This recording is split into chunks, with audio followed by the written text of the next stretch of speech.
Hello, good evening. The head of armed policing and his deputy are among those suspended by Police Scotland amid allegations of criminal conduct and gross misconduct. Justice Secretary Michael Matheson has confirmed that Superintendent Kirk Cannell and Chief Inspector Bob Glass are two of those under investigation. Willie Johnson reports. This is Superintendent Kirk Cannell, head of armed policing at Police Scotland and a specialist hostage negotiator. Carrying a firearm. And here's his deputy, Chief Inspector Bob Glass, who was also head of the Strathclyde Police Armed Response Unit at the time of the Glasgow airport terror attack. The two which I know that have been suggested are individuals who were involved in investigation. Both officers were confirmed today by Justice Secretary Michael Matheson as among those against whom unspecified criminal and misconduct allegations are being looked into by the Police Investigations and Review Commissioner and the Crown Office. They also include Assistant Chief Constable Bernie Higgins, who was suspended and named on Friday, and three other unidentified officers, one of them suspended, the other two on restricted duties. Fundamental human rights. And all this when Chief Constable Phil Gormley is on special leave, while 4 bullying allegations against him are investigated. I accept this is a challenging time, particularly. Despite acknowledging the possible impact on confidence and trust, Michael Matheson insisted that it wasn't appropriate for ministers to intervene now, but hinted that it might be when the dust settles. Once we've completed this process, if there are lessons to be learned from that and actions need to be taken, I will ensure that those actions are taken. Michael Matheson can expect opposition politicians to keep up the pressure for that to happen.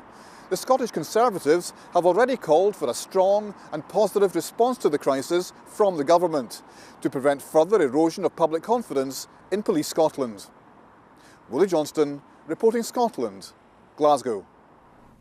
Celtic have won the first silverware of the domestic football season by beating Motherwell in the League Cup final at Hampden. Motherwell had a man sent off and Celtic scored 2 goals without reply. Our senior football reporter Chris McLaughlin saw the action. The first piece of silverware of the season goes to the side, sweeping aside all in their path. Motherwell were hopeful they're a side in fine form at the moment. They wanted a battle, and the first half was more intriguing than entertaining. Richard Tate with the best chance. Shortly after the interval, the breakthrough, and what a finish from James Forrest. The Scotland international's 8th of the season. Motherwell, well, they were looking immediately to level, but what about this from Craig Gordon? Incredible reaction stop, and Louis Moult could not believe it. Then a controversial penalty, Kipre on Sinclair. The referee said penalty and sent the Frenchman off. Moussa Dembele converted and it was 2-0 to Celtic. Griffiths, well, he rattled the post late on, but 2-0 at finish. Celtic celebrating their 4th consecutive trophy, invincible and unstoppable. And there was one Premiership match. Kilmarnock lost 3-1 at home to Aberdeen. The Dons are now 3 points behind league leaders Celtic. A parade is taking place in Aberdeen this evening to celebrate the Freedom of the City Award given to footballer Denis Law. The 77-year-old was born and brought up in Aberdeen before leaving for the likes of Manchester United and Torino, as well as Scotland. There is some flash photography in this report from Stephen Duff. It's almost 4 decades since Denis Law has wowed a crowd this size. Union Street thronging tonight, celebrating one of Aberdeen's favourite loons getting the freedom of the city. I don't know what you get really. I don't know if you're able to go on a bus for nothing or not. I'm not too sure, but no, it's just a great honour when you think of some of the people who've already got that honour years, you know, whatever. It's just fantastic. Denis Law was a real star of his era, European Footballer of the Year, his record of 30 goals for Scotland never surpassed. He grew up in this housing estate, leaving for England as a 15-year-old boy. At his old school, football is different from in his day, but still the same ambition. I think it's quite cool because like half of the people in St Marker want to be like professional football players, and for someone to come around here like now he's like famous, I think that's amazing. He's not just known for his football, he's known for his charity work and everything as well. The official bit happened last night. He joins the likes of Churchill, Mandela and Sir Alex Ferguson in receiving the honour. But it's sharing that award with other Aberdonians tonight that'll mean most.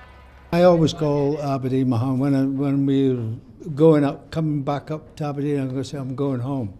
So Aberdeen will always be that. So I never forget them. Stephen Duff reporting Scotland, Aberdeen. Relatives of the pioneering Dr. Ilsa Engels gathered in Edinburgh today to mark exactly 100 years since her death. She became internationally famous when she set up the Scottish women's hospitals across Europe during World War I, even though the War Office had told her women shouldn't be on the front line. Now let's get the weather forecast for tonight and tomorrow with Gillian. Laura, thank you. Good evening to you. Quite a wet night in store as this weather system brings a band of rain and hill snow sweeping south and eastwards right across the UK. And the rain will be heavy. We'll see some surface water and spray and some winteriness, some snow, certainly for the hills, but even to low levels at times, especially for Caithness, Moray and Aberdeenshire.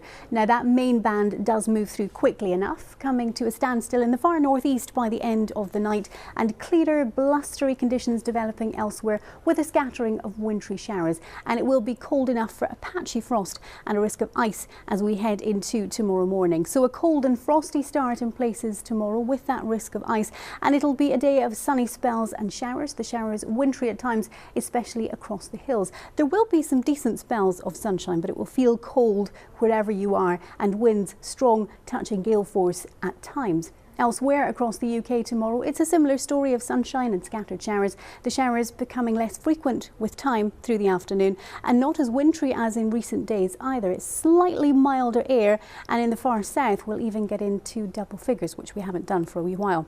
But that milder air doesn't stay with us for long. As we head into Tuesday, the setup is high pressure out to the west, low pressure to the east. We're pulling in air direct from the Arctic. It will be cold. There will be frequent wintry showers in the north and east, wintry even to low levels. And it's a similar story for Wednesday. Those cold northerly winds, wintry showers, best of the sunshine in the south. That's the forecast.